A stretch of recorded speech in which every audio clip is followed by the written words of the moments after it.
নমস্কার বন্ধুরা, আজকে আমরা বানাবো নাতা আলু দিয়ে পোস্ত। কড়াইটা গরম হয়ে গেলে তেল দিয়ে দিয়েছি।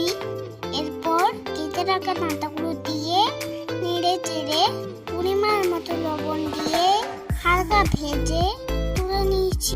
এরপর দিয়ে দিয়েছি কেটে রাখা পেঁয়াজ, একটি কাঁচা লঙ্কা, একটু নেড়ে চেড়ে ভেজে নিয়ে আলুটা দিয়ে দিয়েছি। আগে থেকে ভেজে রাখা নাতা ভেজে নিয়ে জল দিয়ে থাকা নিয়ে নিয়েছি। এরপর পোস্তটা বেটে নিয়েছি। আলু আর নাতাটা সিদ্ধ হয়ে গেলে পোস্ত বাটাটা দিয়ে দিয়েছি।